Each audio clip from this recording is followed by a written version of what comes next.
Let's make some paper, people. Welcome to WatchMojo's Top 5 Myths, the series that finds the biggest myths that people actually believe and dispels them one by one. I want you to deal with your problems by becoming rich! In today's installment, we'll be looking at the 5 myths about money that left us bankrupt. We'll be covering money in its many wonderful forms, be it in your wallet, the stock market, or the bank.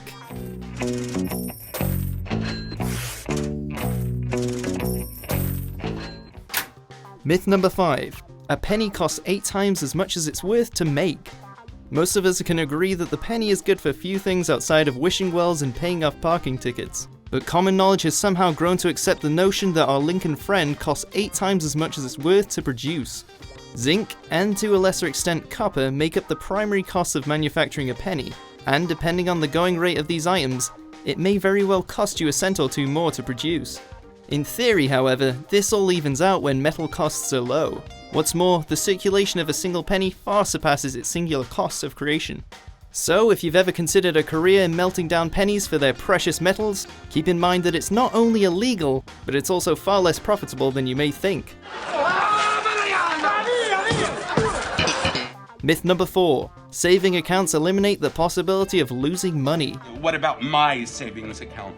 The economy has been quite rocky in recent years with the 2008 housing bubble, and being skeptical of the stock market is hardly unreasonable given its uncertainty. However, just because it's guaranteed that you won't be losing your money overnight, doesn't mean that savings accounts gain or even maintain their value.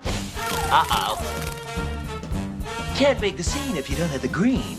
Interest rates are notoriously low for savings accounts given their risk-free nature. You'd be hard-pressed to find an annual interest rate above 1%, while inflation fluctuates between 1.5% to over 3% on any given year. Money is a relative concept, so a higher inflation rate means a lower level of relative wealth in the long run. We're not suggesting that you go out and invest in the next Enron, but if you're not moving forward, you're moving backwards, as they say. Hell, you just throwing your money away. Myth number 3. Earning more money may result in less net income due to tax brackets. I used to think it was death and taxes you couldn't avoid, but it's actually death and shit. So the boss man's finally given out that raise you've been working towards. I am going to double your salary. But after careful analysis, it comes to your attention that your new tax bracket is 10% higher than before. Believe it or not, this in no way puts you in danger of earning less, or even a comparable amount to your earnings before. Probably lives up there to avoid the taxes. The majority of countries operate under what's known as a marginal tax rate. In the US, for example, a single tax filer pays 10% on their first $9,225, 15% on any earnings after that until $37,450, and the pattern continues until roughly 40% is given on all earnings above $413,201. So don't turn your nose up at that lovely bonus. Nicholas Wilde, you are under arrest. For what? Hurting your feelings? Felony tax evasion. Myth number 2. Trading stocks is just like gambling.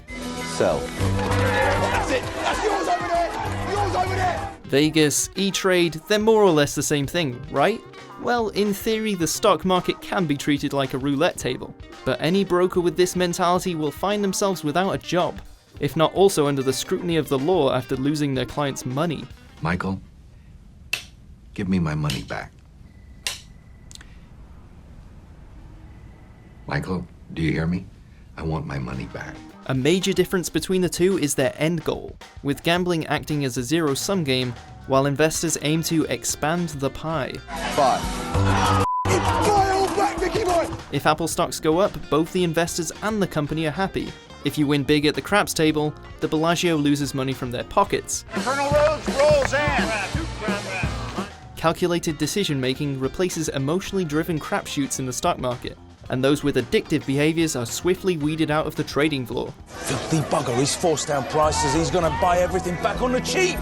Stop buying! Buy it now! Stop buying! Myth number 1. The US owes China so much debt that China owns them. We're being ripped off by everybody, every country, including China, big league. It's been said in many a political debate, China owns the US and we'd hate to see what happens if they ask for their money back. Yes, China does hold over $1 trillion of the United States national debt, but national debt is far more complex than a friend who owes you $600 in rent money. I would like your share of the rent now, please. Oh man, you know I don't have it. You wake me up for that? Come on! The dollar is one of the safest currencies in the world, and China uses this debt to peg the yuan to the dollar. A dollar-pegged yuan also makes their emerging market more robust internationally, which goes hand in hand with cheaper Chinese exports. We're not saying that overwhelming national debt is a good thing, but it's certainly distorted for political rhetoric in cases such as this. Ooh, China has money. Does anybody want some? Yes! So how many of these money myths did you believe? I found a quarter. For more cash-grabbing top 10s and inflationary top 5s, be sure to subscribe to WatchMojo.com. Money, money.